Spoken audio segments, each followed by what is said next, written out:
A la luz de Krishnamurti, mi único interés es hacer que los hombres sean absoluta e incondicionalmente libres. Conducción: Horacio Bello. Con la colaboración de Gustavo Litterman, Juliana Flores y Pablo Cruz.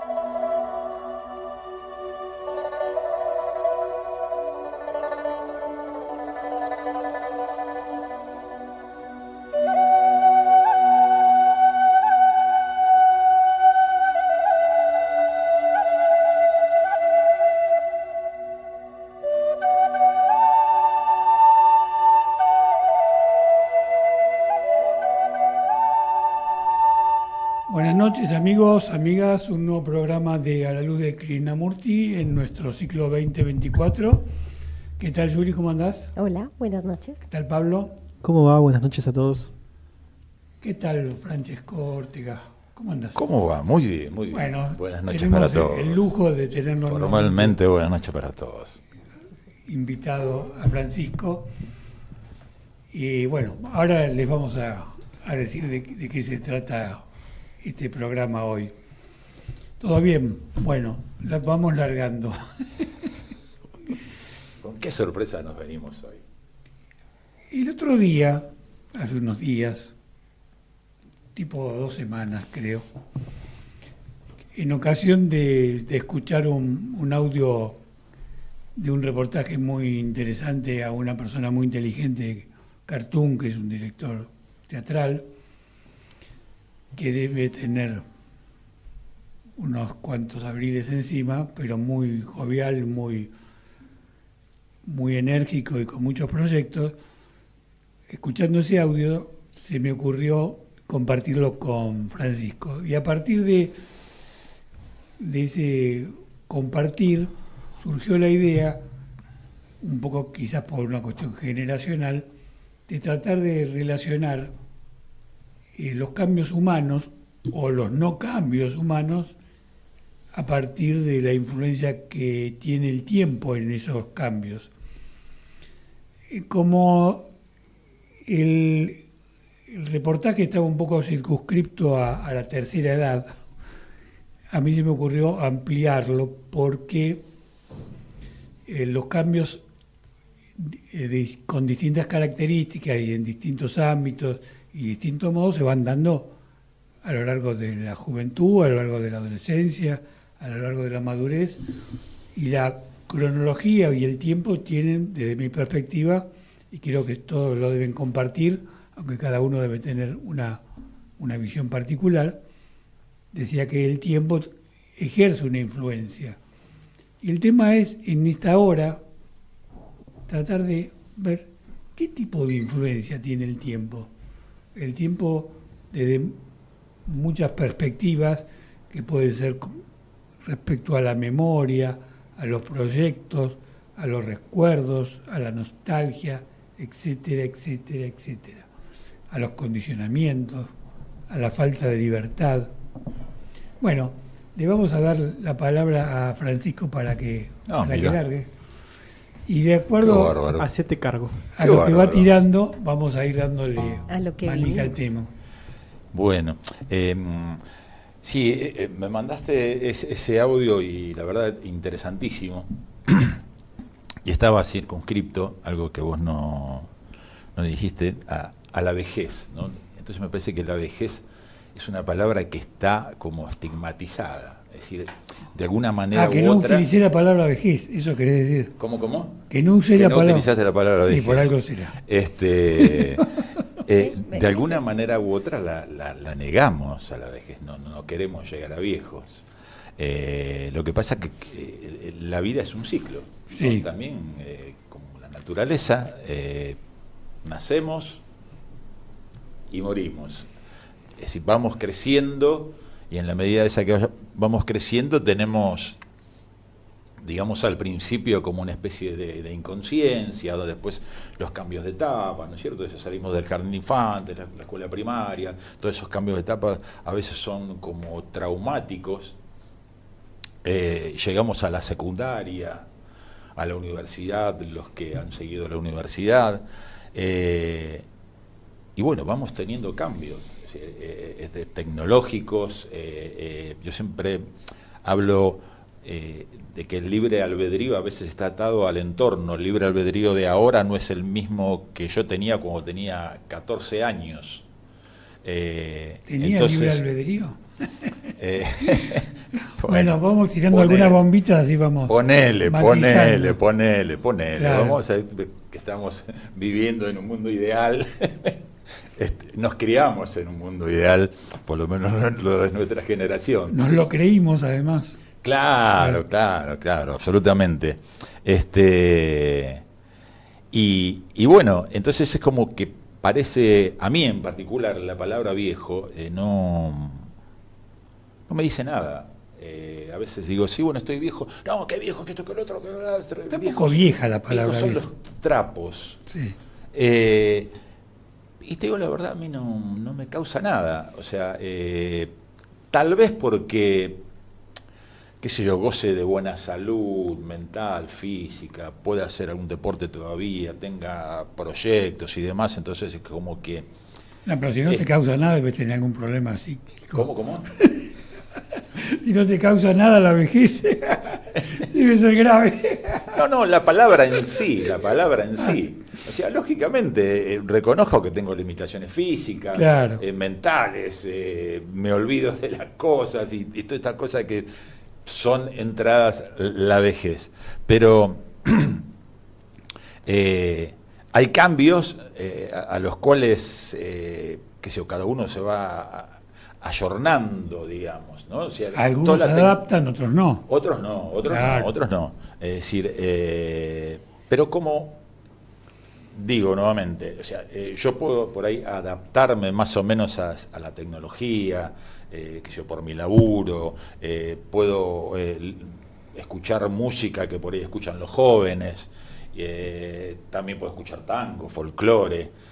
En mi casa, mi papá tenía 40 años y escuchaba tango nada más, no se escuchaba otra cosa. Se afeitaba y silbaba bajito un tango, ¿no?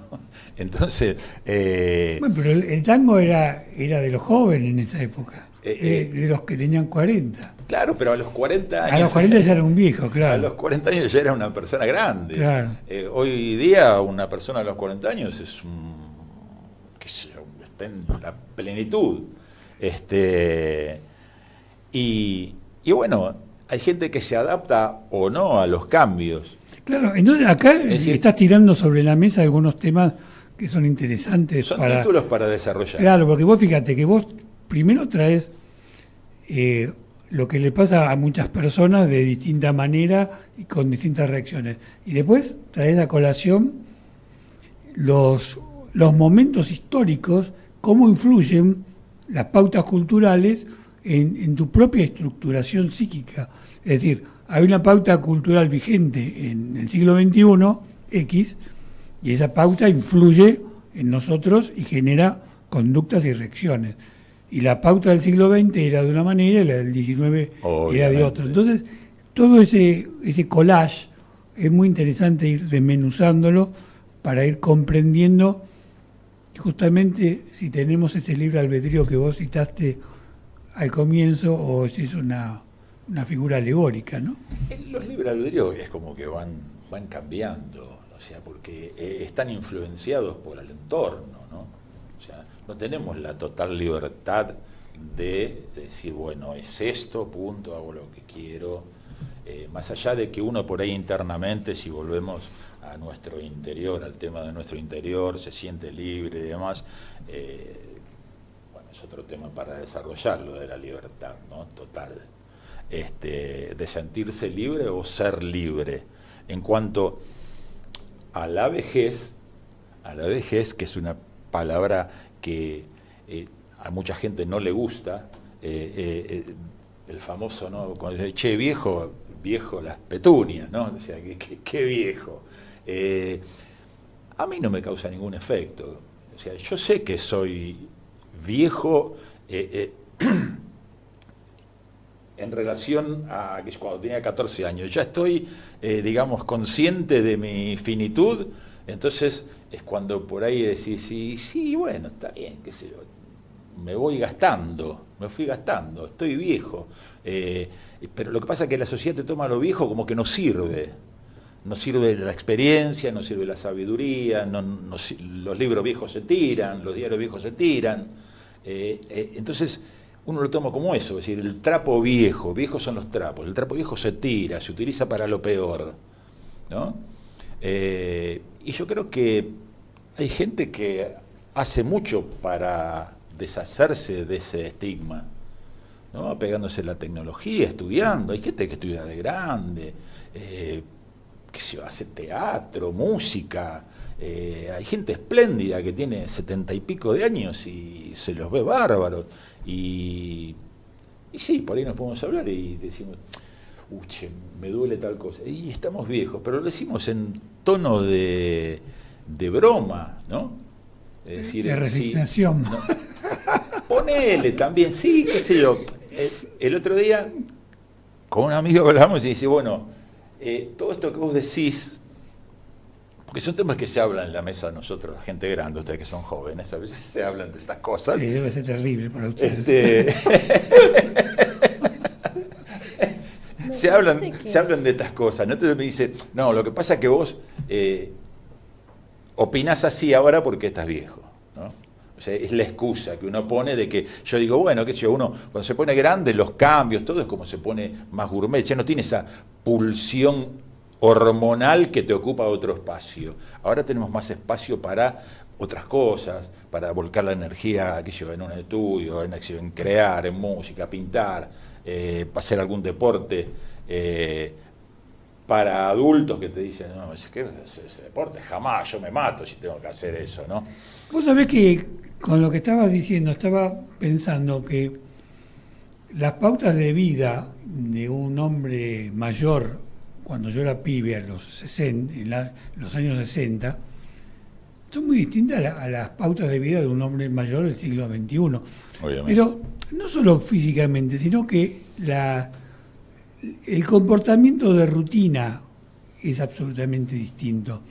El viejo, porque en esa época era viejo, el tipo que era viejo con todas las connotaciones de anquilosamiento, tenía una serie de pautas fijas y que estaba obligado, casi compulsivamente, a bajar línea sobre lo que tenía que ser, y ese tener que ser era algo fijo, estable, monolítico, estructurado, y de lo cual los chicos, que eran los irresponsables, tenían que aprender. Y eso fue cambiando mucho. Y ahí viene el tema del tiempo.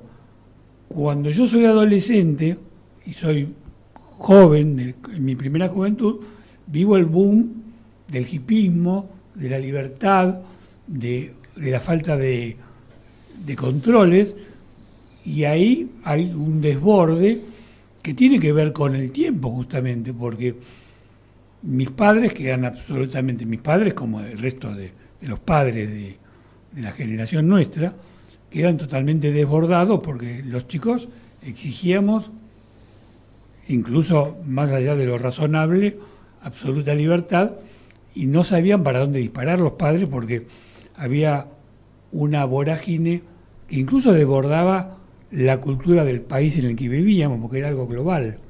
Entonces ahí hay todo un desarrollo muy ecosistémico que tiene que ver con el tiempo, las modas, la cultura, la evolución psicológica y el pobre individuo ahí suelto que va recibiendo todos esos rayos y va cambiando o no de acuerdo a esas circunstancias. Por eso me pareció interesante que lo ampliemos, y además que yo quería preguntarle a los chicos que de viejos no tienen nada, ¿qué pasa con el paso del tiempo en nosotros? ¿Qué influencia tiene? ¿Cómo uno lo puede ir viendo, observando, desmenuzando, ¿no? Y me parece que es un tema que da para mucho, es muy rico y tiene un montón de matices. No sabemos eso. Listo ya. El paso del tiempo para nosotros no es una característica. Es interesante. Yo creo que el solo hecho de que estemos nosotros acá sentados por lo menos nos da la oportunidad de abordarlo desde dos vertientes distintas. Una es, ustedes están acá sentados con nosotros, compartiendo los mismos temas, no hoy, sino hace mucho, y con la particularidad, independientemente de los resultados, de que hay un interés por seguir, por no darse por vencido, por seguir ampliando, por seguir desarrollándose, independientemente del resultado. Hay una voluntad de no decir, bueno, yo ya llegué hasta acá, ya estoy hecho y ahora solo me queda esperar la muerte, ¿no? Que parece terrible lo que estoy diciendo, pero cuán común es. Es común, sí. Aunque no lo digan, es Exacto. decir, en su conducta Suena lo horrible, llevan suena adelante. horrible, pero todos sabemos que pasa más de lo que queremos admitir. Entonces, yo creo que termina siendo una percepción. Vos objetivamente podés hablar de que el cuerpo se va desgastando y que cada día podés hacer menos cosas y de que cada día te responde peor, pero eso solamente es un ángulo, un punto de vista, Claro. ¿no? Después está, eso es quizás lo más objetivo porque tiene que ver con el desgaste celular. Ahora, después está lo que haces con ese desgaste celular. ¿Cómo lo abordás? O me planteo que hasta acá llegué y bueno, será lo que será, o sigo viviendo, sigo ampliando, me sigo desarrollando, ¿no? Todo depende de cómo lo quiera abordar. Yo me crié en un hogar con mucho más conservador, en donde, como bien vos decías, los primeros 20, 30 años eran de desarrollo y después hasta ahí llegué. Y después el resto era jugar con eso que yo me había desarrollado. Pero ya no seguía esa voluntad por seguir ampliando, por seguir desarrollando, por seguir interesándose por las cosas. Quizás después en mayor o menor medida eso fue cambiando, pero bueno, en reglas generales sigue siendo un poco la regla. Sigue siendo un poco la forma de ser. Ahora con el uso de quizás de los medios de comunicación más masivos, se empieza a borronear esa diferencia entre los viejos y los jóvenes, en donde los jóvenes son los que siguen desarrollándose y los viejos son los que se quedan hasta ahí. Y como bien vos decías, bueno, se empieza a mezclar todo eso, se empieza a producir un hibridaje en donde los viejos hacen cosas de jóvenes y los jóvenes hacen cosas de viejos, porque eso también hay que decirlo. Sí, totalmente. Entonces esas líneas, esas separaciones se empiezan a borronear y creo que está ahí. Ese es un poco el quid de la cuestión.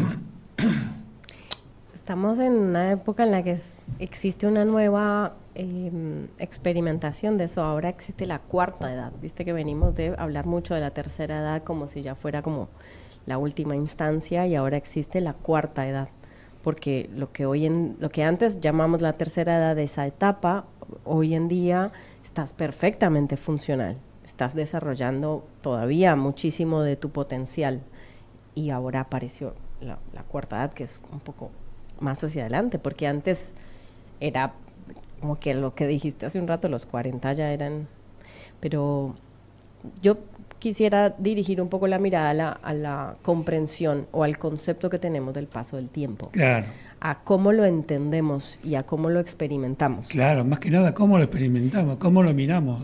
Exactamente, porque lo que en realidad está pasando es que estamos experimentando y estamos acumulando esa experiencia. Y entonces, ¿cómo potenciamos eso que nos está pasando? Ahí es donde te puedes encontrar con una persona que tiene 40 años y está absolutamente consumida por la existencia, o te puedes encontrar una persona de 70 y pico que está, no, voy a empezar a estudiar psicología porque toda la vida quise, y está desbordante de ganas de vivir. Hace poco se recibió un señor de 80 y pico años de médico. Tal cual. Entonces tiene que ver con cómo percibo el paso del tiempo y cómo experimento.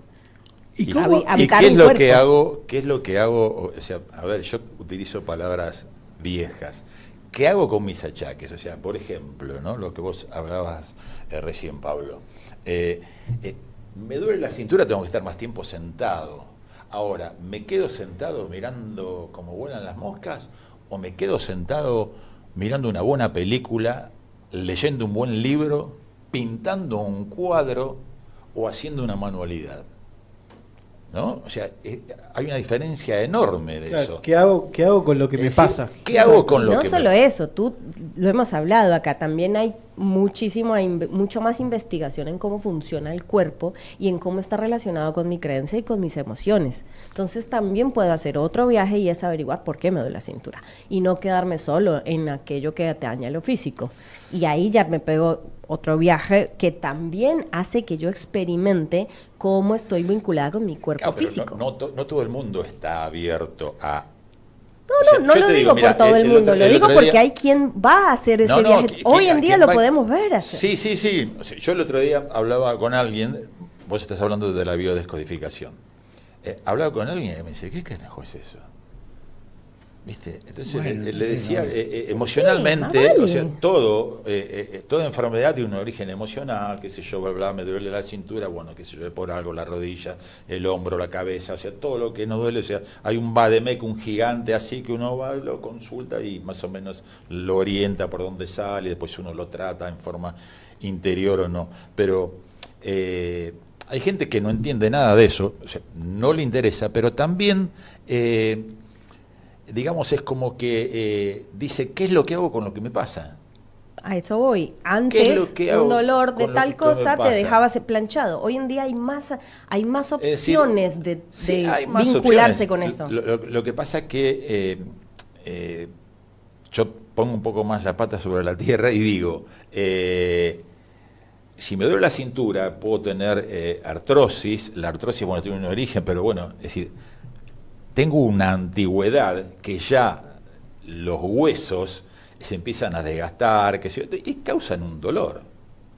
Es artrosis. Es decir, si vos me decís, vamos a la biodescodificación y te dice que el dolor de cintura es porque tal cosa, bla, bla, bla, bla, bla, pero biológicamente tenemos un desgaste. Sí, pero el vínculo que tienes eh, con ese síntoma, cómo te relacionas como lo que le ocurre a Ah, tu cuerpo, perfecto. a eso me refiero. A que hoy en día hay otros accesos. De pronto estamos perfectamente de acuerdo. Tienes un diagnóstico y tienes que tener unos ritmos de vida particulares por ese diagnóstico. Pero el vínculo que tienes con lo que le ocurre a tu tiempo a raíz del paso del tiempo es otro. No, por eso.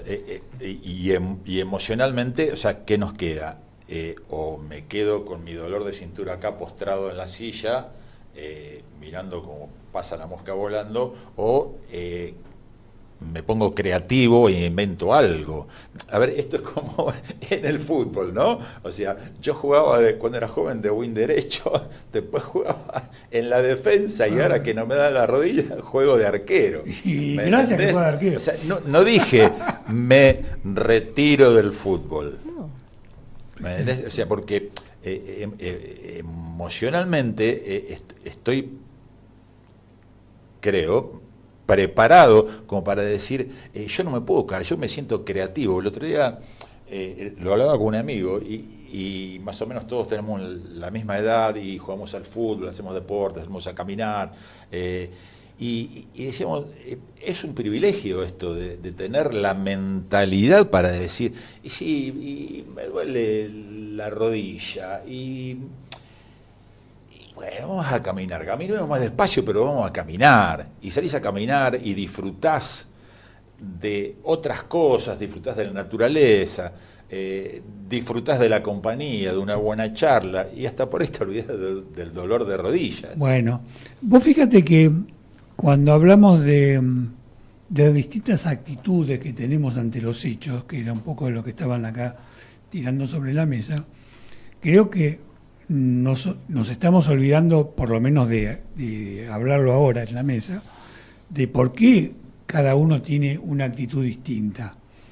Y la actitud distinta que cada uno tiene, desde mi perspectiva, tiene muchas vertientes, pero una de las vertientes es como yo fui administrando el paso del tiempo en mi vida desde muy... Sí, si me lo pibe. gasté todo. No, pero no solo que te lo gastaste, sino cómo vos fuiste comprendiendo qué era la vida y qué actitud inteligente o no había que tener frente a la vida. Entonces, cuando vos tenés 70 pirulos y te duele la rodilla, tenés dos maneras de encarar la cosa. ponerte como hacía mi abuela, a quejarme todo el día del dolor de rodilla, o salir a caminar para que el dolor de rodilla a partir del movimiento desaparezca, ¿no? Bueno, hay una teoría que dice, ¿no? Hay que querer Bueno, al dolor para que se vaya. bueno, entonces, más allá de la generación nuestra, uno va tomando decisiones a lo largo de la vida que tiene que ver con la administración de su tiempo. Y eso es lo que es interesante ver. Y yo quería un poco volver a una visión un poquito más amplia. Cómo cada uno de nosotros fue observando el transcurrir de las cosas, para no hablar directamente del tiempo, ¿no? El transcurrir de las cosas. Y voy a romper un poco yo el fuego para invitar a que cada uno lo vea desde su propia experiencia. Cuando yo tenía 18 años, pensaba que nunca me iba a morir. Aunque conceptualmente yo sabía que la muerte existía, yo iba a los velorios de mis tíos, de mis abuelos, y yo veía que la gente se moría. Está lejos. Pero psicológicamente la muerte no estaba en mi vida. Entonces organizaba mis proyectos de vida a partir de que el elemento muerte no existía. Y gracias a eso pude programar, por ejemplo, mi carrera profesional. Pude a la vez organizar la posibilidad de casarme, de tener hijos, de ahorrar para comprar una casa. Todo eso tenía que ver con una visión del tiempo. Si yo tengo una visión del tiempo como un vagabundo, o tengo una visión del tiempo como un hippie, seguramente la organización de mi vida, siendo joven, va a ser muy distinta, porque mis valores van a influir en el hoy. Y creo que eso es un poquito lo que yo quería ir trabajando en lo que resta del programa. Cómo vamos viviendo el paso del tiempo, cómo lo vamos observando y a la vez cómo uno va observando lo que va acumulando en su experiencia personal.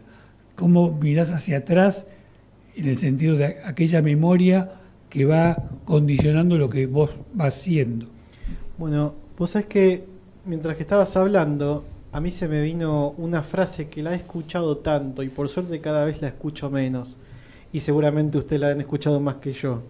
Todo pasado fue mejor. Claro. Bueno. Una frase que Odio esa frase. Una frase que pesa, una frase que no importa que la escuches, pesa, porque te augura algo terrible. Sí. Claro. Y yo tengo que decir que cada vez la escucho menos. Como que te programa, ¿no? Claro. Sí, porque te mal predispone, Claro. te mal predispone. Y es una frase que independientemente qué edad uno tenga, la empieza a escuchar o la solía escuchar a partir de los 30 o 40 años. Es decir, gente que estaba empezando a pisar los 40 recordaba la adolescencia o la infancia como Un épocas, paraíso perdido. Como una añoranza. épocas que fueron superiores ampliamente en todo sentido con respecto a ese nuevo presente. Lo que es una fantasía. Exactamente. Bueno, pero sí, es una fantasía, pero también él lo era en parte porque se vivía como una realidad. Claro, claro. Y nublaba, Seguro. oscurecía ese nuevo presente lleno de compromisos que tenían una tendencia extremadamente negativa. Entonces era como que uno se empezaba a despedir de la vida. Porque No. bueno, yo ya viví, ya está. Pero no solo eso, sino que todo lo que viene va a ser peor. Entonces genera Claro. un clima de pesimismo que es diabólico. Sí, era un suicidio colectivo porque... Yo te digo, eso, viste, en el clavo, ¿no? Porque yo veo los videitos, ¿no? Que inclusive mis amigos por ahí lo replican y yo una espada en la nuca, ¿viste? Porque nuestra generación fue la mejor, nuestra generación fue la que vivió el coso y nuestra generación fue la que pide permiso y la que le da el asiento a la señora y la que le da el coso y que fuimos los Claro. mejores y que no existen. Está loco este tipo. Claro. Hay jóvenes que yo los admiro profundamente. Hay jóvenes que hicieron cosas mejores que nuestros próceres están haciendo. Claro. Y entonces eso me fastidia porque, es como decís, te augura algo que decís, uy, lo que se viene Claro. es el fin del mundo. Pero vos fíjate que esto que están hablando ustedes en particular tiene una riqueza en el sentido de observación brutal. ¿Por qué tenemos esa tendencia? Porque indudablemente es una pauta cultural que viene de arrastre de siglos quizás, ¿no? ¿Por qué tenemos la tendencia a pensar que lo que pasó siempre fue mejor? Sí. Porque es así y nosotros tenemos que vencerla.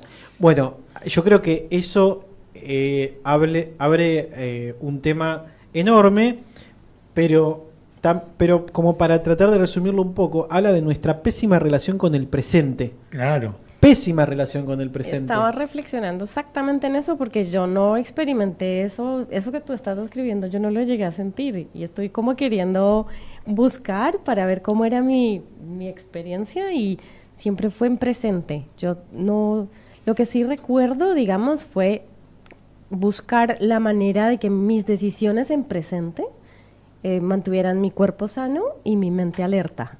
Eso sí lo recuerdo, pero no, esta sensación de que siempre fue atrás lo mejor, no la he habitado.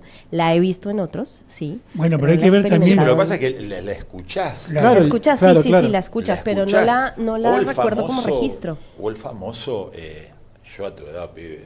Claro. ¿Sabes? Es decir, vos a tu edad, no sé, San Martín a mi edad estaba 700 metros bajo tierra. Yo San a los- Martín a los Yo 35 años era mi un viejo viejo. tenía una frase que decía, yo a tu edad mantenía una familia. Tal ¡Pam! cual, a Claro, los ¿no? 3 Y años eso- yo ya Y generaba. vos te convertías en un pelotudo en ese Sí, mismo sí, momento, sí, sí. Claro. porque indudablemente no estabas manteniendo Yo a una los familia. 22 años fui mamá. No, Y- yo no. No.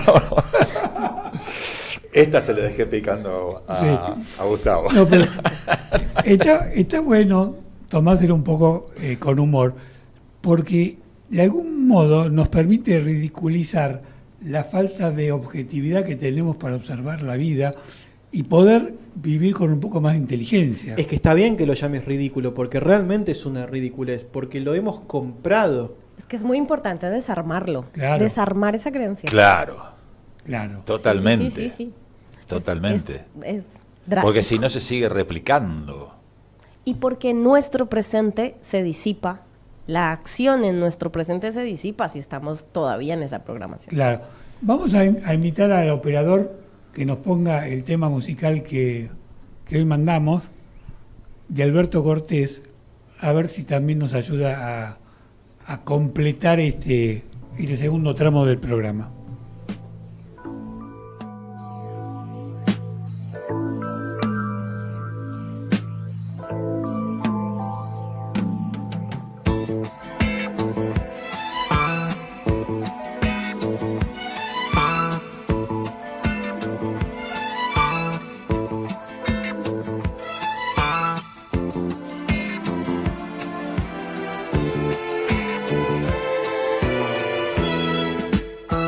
A partir de mañana empezaré a vivir la mitad de mi vida.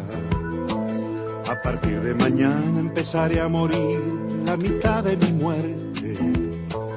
A partir de mañana empezaré a volver de mi viaje de ida. A partir de mañana empezaré a medir cada golpe de suerte. A partir de mañana empezaré a vivir una vida más sana. Es decir, que mañana empezaré a rodar por mejores caminos. El tabaco mejor y también, ¿por qué no?, las mejores manzanas. La mejor diversión y en la mesa mejor, el mejor de los vinos. Hasta el día de hoy solo fui lo que soy, aprendiz de Quijote.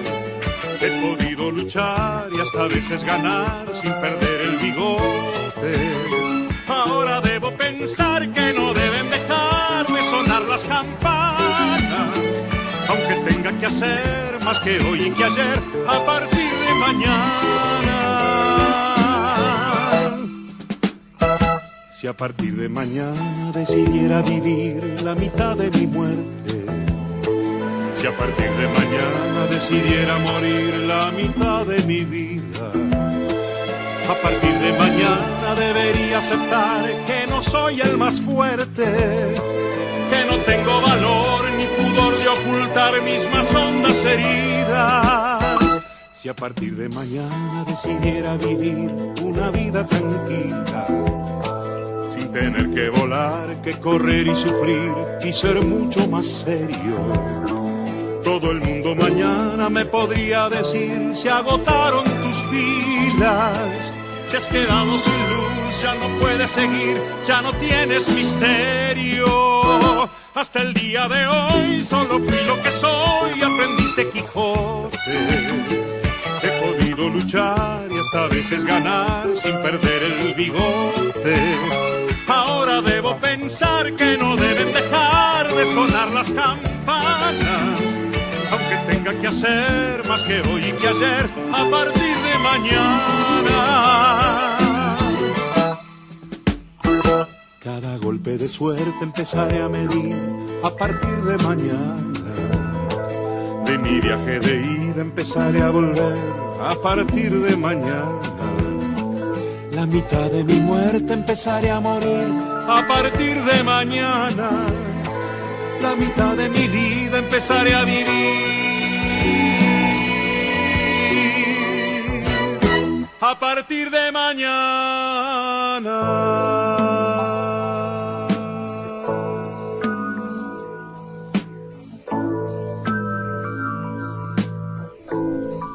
Muchas gracias, muchas gracias. Bueno, hoy Gustavo no va a poder estar, tuvo un inconveniente, así que vamos a hacer la segunda parte del programa full entre los cuatro. Y un poquito tomando como referencia este tema de Cortés que nosotros recordamos de hace muchos años, también hay otra vertiente en el tema del tiempo, y es creerte que a partir de mañana vas a cambiar. Cosa que es otra fantasía, porque justamente empezamos a rozar esta cuestión de la incapacidad de vivir el presente a partir de nuestros condicionamientos. Y estábamos hablando quizás un poco centrados en el pasado, pero también cuando vos estimás en tu cabeza que lo que tenés que hacer es organizar el futuro, perdés la esencia que es comprender el presente. Entonces ahí hay como un doble juego paradojal entre el futuro y el presente, y de nuevo el tiempo influyendo en lo que somos, ¿no? Me parece interesante tirar esta vertiente y también ver cómo nosotros vamos cambiando nuestras perspectivas o no a partir de las cosas que nos pasan. Y sería interesante verlo.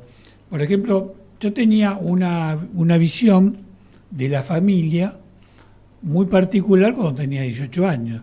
La visión que yo tenía de la familia, ¿cuál era? La que había mamado de mi viejo. Sí, claro. Sí. Mi viejo que leía todo el diario toda la noche y miraba la televisión, y mi vieja le servía el bife con ensalada. Entonces, esa era la visión que tenía de familia. ¿Qué hice? Y en eso voy a ser autorreferencial porque es una invitación a ver el desafío de cómo uno va tomando decisiones a partir de su historia.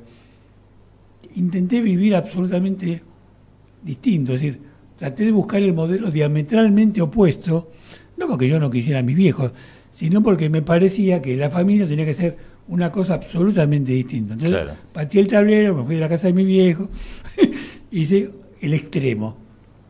Y a medida que el tiempo fue pasando, fui comprendiendo, a partir de las cosas que iba viviendo, que había que ir sedimentando y encontrar el equilibrio. Porque si uno no encuentra el equilibrio, en definitiva termina encontrándose, como dice Cortés, con los molinos de viento, y la frustración está a la vuelta de la esquina, y la frustración es amiga del resentimiento. Si el resentimiento te puede llevar al rencor, y podés convertirte en un frustrado, ¿no? Entonces me parece que todo este tema de cómo uno va viviendo, observando, comprendiendo y cambiando, tiene que ver con la influencia del tiempo, ¿no? A mí uno de los aspectos más estúpidos del pensamiento que a su vez más me maravillan es la capacidad muy, muy entre comillas, esa palabra, que tiene para decidir o vivir en el presente como si lo que supiera, como si el contenido, como si la experiencia que acumuló hasta ese momento fuera el total de la vida tal y como existe. Total, sí, ¿No? claro. Sí, Porque sí. lo que vos estás diciendo, esto de que con el paso del tiempo uno va aprendiendo más cosas, entonces las experiencias lo van haciendo más sabio, o si queremos poner esa palabra, lo que va haciendo es vamos sumando kilometraje y va cambiando nuestra versión total del cosmos, ¿no? Claro. Es decir, yo hasta ahí sé Claro, y hasta ahí creo que es el mundo. claro. ¿Y a ti que te gustan tanto las paradojas? Ahí también aparece una de las primas de la frustración y es la postergación, que van ahí de la manito, porque yo ya lo sé todo y ahora tengo claro que hasta que no pueda tener tal cosa no voy a ser feliz. Entonces estoy frustrado porque en el pasado fue mejor que ahora. Y estoy convencido de que solo cuando tenga no sé qué, Una cosa que Una inventé. cosa- ya. Creando una expectativa enorme. Es una maremoto en que cómo puede uno habitar el presente si la mente está tan dispersa en semejante panorama. Yo, esto que vos relatabas, Horacio, recién de tu experiencia, yo tengo algo más crudo. Yo soy un tipo que, no sé, siempre me dediqué a adoptar personas, ¿no? De alguna manera, por decirlo. Yo tenía un empleado que a mí me robaba, ¿no? Pero nada, qué sé yo le veía como, no sé, este tipo puede ser otra cosa. Entonces fue creciendo, al lado mío fue trabajando, fuimos blanqueando las cosas, ¿no? Y un día él me contaba, él estuvo preso mucho tiempo, y el clic, eso de lo que aprende, ¿no? Dice, un día yo estoy un domingo, estamos todos esperando que viene la visita, dice, y lo veo a mi viejo, tipo grande, venía con el bagallo, con la bolsa, ¿viste?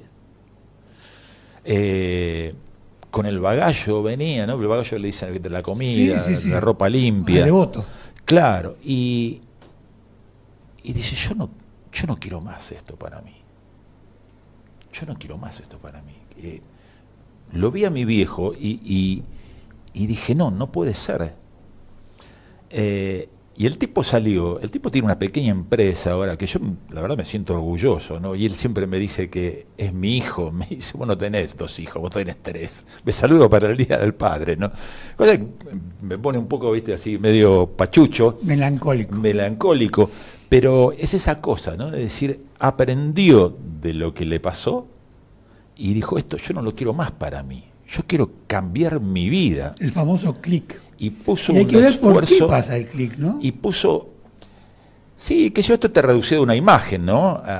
Claro. Vaya a saber que esa imagen qué es lo que le Claro. produjo a él en su psique, que Claro. dijo, yo lo vi a mi viejo y. ¡Guau! Es el símbolo. Es el Pero simbolismo. hay toda una- Psicológicamente es un Claro, simbolismo, es claro. un simbolismo eso.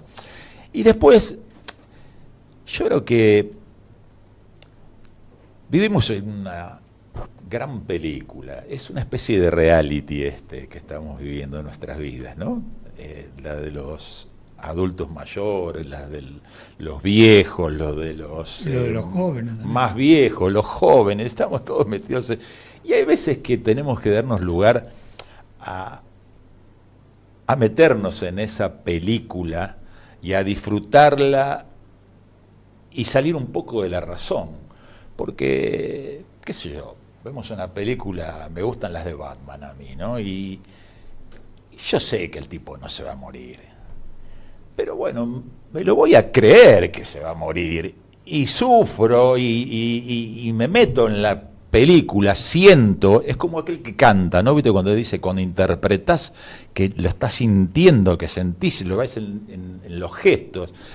Es dar un poco rienda suelta a eso y dejar un poco a veces de lado la razón para meternos en la candidez de vivir ahora. Estamos viendo una película, te digo, me duele la cintura, me veo esa película, me meto ahí, me doy rienda suelta. No meto la razón al medio y decir, no, este tipo no le va a pasar nada, mentira, se tiró al cuarto piso, se hace pelota contra el piso, punto, se acabó. Nos metemos en esa cosa y decir, no, se está tirando y vivir ese momento. Pero vivir. Vos sabés que esto que vos estás diciendo no es sacar a la razón del medio, es darle su justo uso, porque si yo me pongo en la postura de eso no está pasando, no estoy haciendo, no estoy poniendo a la razón en el lugar que corresponde, porque por supuesto que no está pasando.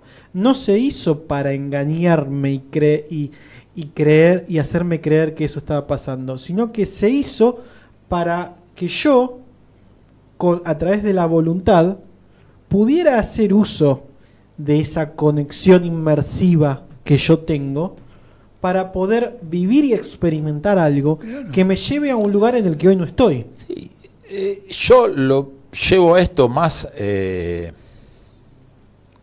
a la niñez. O sea, cuando somos niños no pensamos todo eso que vos decís.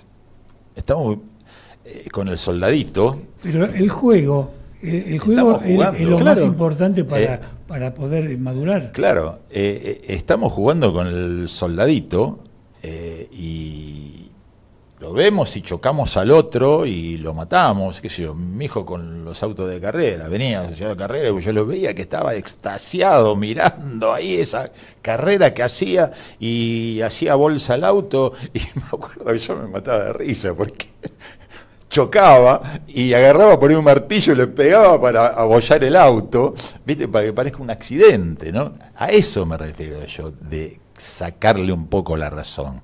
No hacer un análisis tan profundo de que la película fue creada para que... No, meterme y dejarme llevar. Es decir, soy un pibe que estoy quizás mirando... el análisis profundo hay que hacerlo para comprender lo importante que es vivir la fantasía. Sí, bueno, desde ese lado sí. La vivencia de la fantasía tiene un contenido que a veces se nos pasa desapercibido. Yo hasta hace poco tiempo, eso puede parecer una estupidez de mi parte y es posible que así sea, cuando yo veía una película no terminaba de comprender que se iban mezclando los tiempos en cada una de las escenas. ¿Por qué? Porque yo me metía tanto en la historia que no podía intelectualizar en el mismo momento que ocurría que el tipo estaba en un año, después estaba en otro, después pasaba una semana, pero estaba todo en una secuencia unitaria, ¿no? Y tenía la visión psicológica de que había una continuidad, pero en realidad lo que ocurre en la vida no tiene nada que ver con eso, porque no hay esa continuidad, hay una fragmentación de episodios, y mientras Josecito se casa con Pepita, le pasan 4 años o un montón de despelotes que terminan en el divorcio, y todas las cosas que pasan ahí, en esos 4 años, no te lo cuenta la película, ¿no? Claro. Vos lo suponés, lo conjeturás. Y ese resumen tiene que ver con el simbolismo para ir comprendiendo los mensajes. Es como cuando vos le querés contar a un amigo el drama que viviste o la alegría que viviste, ambos con una gran intensidad. Y vos podés elegir las palabras adecuadas para que tu amigo lo sienta. Uh-huh. Obviamente no le vas a contar los 4 años que estuviste peleándote con tu mujer, porque además es bastante aburrido. Pero sí, él puede llegar a identificarse con vos, a sentir y a sentirse hermanado. Y me parece que ahí tiene que ver lo innecesario de lo secuencial para comprender. Me encantaría entrar ahí con el relator que tenemos interno. Claro. Todos tenemos un relator interno que puede estar un poquito loco, un poquito tranquilo, un poquito deprimido, un poquito subido dependiendo de a dónde vaya o a qué esté atendiendo como creencia, nos narra una historia distinta en cada ocasión. Y nuestro inconsciente le cree completamente. Para él no es una película. Para él, el relato que nos estamos ofreciendo a nosotros mismos, para el inconsciente, es la verdad absoluta. Cuando logramos entender que el relator nos está narrando dependiendo de la impronta emocional que tenga, podemos observarlo desde otra instancia y podemos darnos cuenta que no necesariamente la película que estamos viendo en nuestra mente es la realidad. Y eso implica el paso del tiempo, la memoria y dónde habitamos, si en el pasado, en el futuro o en el presente. Todo eso está mezclado allí. Y es exactamente lo que acabas de describir. Cuando logramos ir al observador, vemos que la película también se puede pausar, porque la mente no para, nos proyecta todo el tiempo, desde lo emocional, no desde la realidad. Así es, así es. Y bueno, de algún modo nos estamos metiendo acá en estos últimos minutos en la cuestión central, que es cómo vivimos.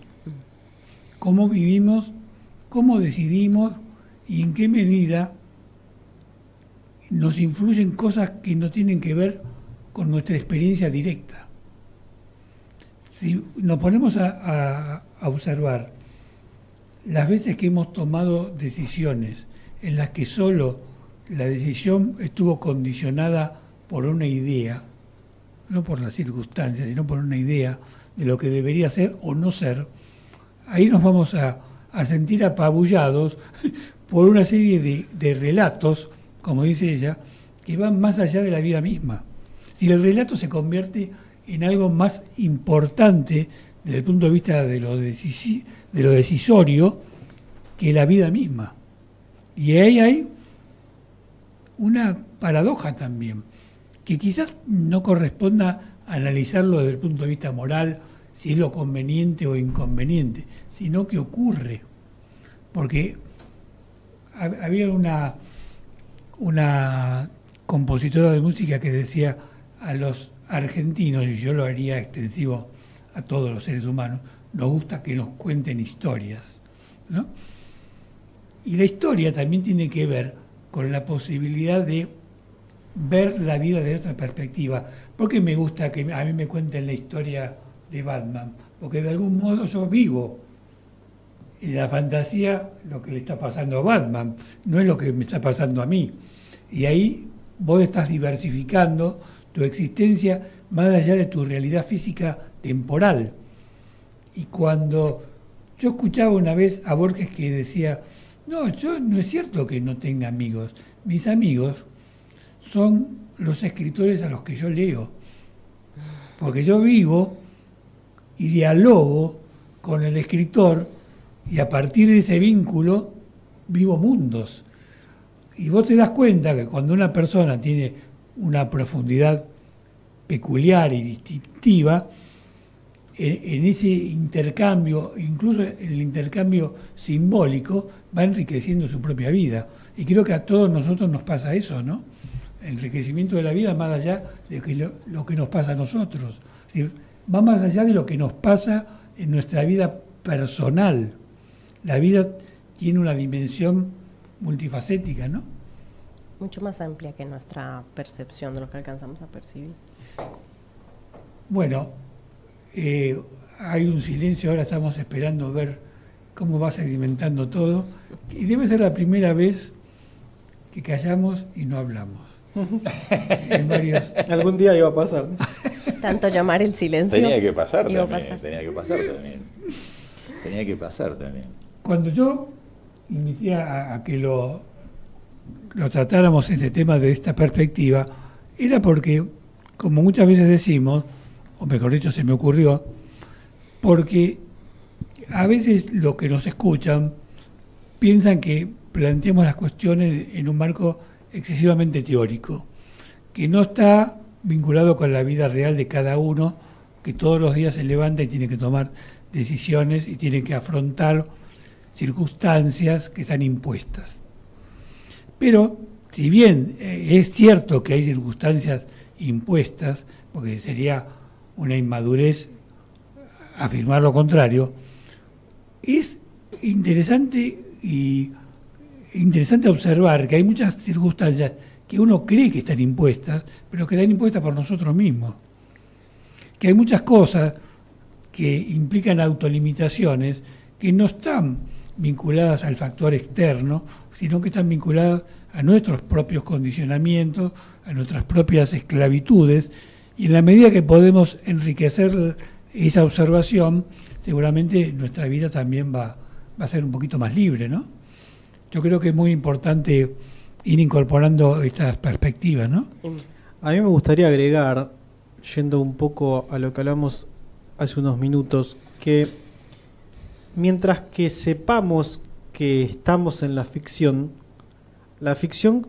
tiene un cometido, cumple una función.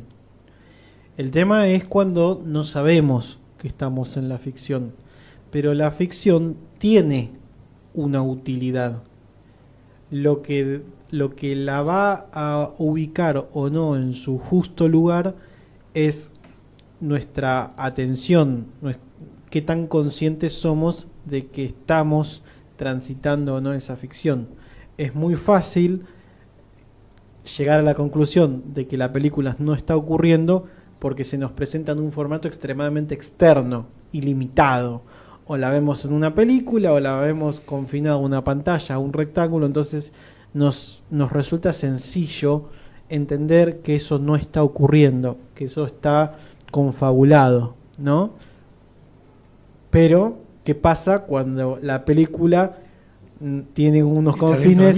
Claro, ¿qué pasa cuando los confines son más borrosos, claro, más difíciles de visualizar? Me doy cuenta de que esa película no es la realidad, de que eso... Me doy cuenta de que mi relación con esa película quizás no es la que debería. Ahí es donde empieza a tener un efecto quizás más nocivo. Pero si no, como vos bien decís, Fran, dejarse llevar es un buen ejemplo de una sana relación con el presente. Sí, y a mí me gustaría agregar que también uno tiene que observar su pasado en un nuevo análisis, pero dejaría la palabra análisis. Mirar repetidamente el pasado hasta terminar de comprender el significado que ese pasado tiene en cada uno de nosotros. Porque a veces se cristaliza el pasado por un hecho traumático. Entonces queda cristalizado y ese pasado va influyendo en nuestra vida presente de una manera nociva y corrosiva.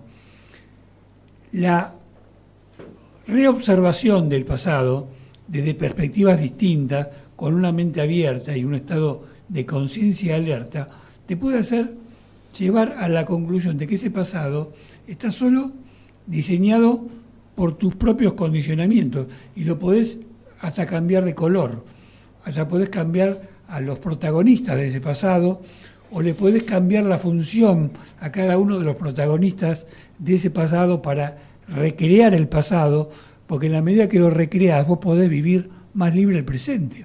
Pasa que ahí ya encontraste al observador, claro, ahí ya ubicaste dentro tuyo el observador. En los otros casos, en los que estamos como en automático, claro, estamos siendo el personaje, y el personaje de la película que nos proyectamos nos está llevando puestos. En cambio, como tú dices, de fluir con el presente, como dice Horacio, de observar, ahí ya encontramos que hay otro que habita también adentro nuestro, que tiene ese espacio de decir, pongo pausa acá, observo y empiezo a discernir cuando es simplemente pasado, cuando es futurología, cuando es presente. Pero es algo que se aprende y que se entrena. Así es. Que se puede conseguir. Y hay que hacer esa gimnasia, ya que vos sos tan deportista, hay que hacer la gimnasia psicológica de la observación que tiene que ver con nuestros estados de conciencia. Sí, yo hago la gimnasia muchas veces de vaciarme de pensamiento. Está bien, está bien. Que por ahí eso es lo que me lleva a vaciarme es decir, todas nuestras acciones y reacciones tienen que ver con nuestro pasado, ¿no es cierto? Ahora de adulto mayor, trato de, bueno, vaciarme un poco de todo eso y tratar de vivir lo que tengo acá a mano y de disfrutarlo y de qué hago con lo que me pasa, ¿no? Se aprende, se aprende. Cerrando, muchas gracias, como siempre. Buenas noches. Hasta el próximo martes. Buenas Gracias. noches. Buena semana. Hasta luego. A la luz de Krishnamurti, mi único interés es hacer que los hombres sean absoluta e incondicionalmente libres. Conducción, Horacio Bello. Con la colaboración de Gustavo Litterman, Juliana Flores y Pablo Cruz.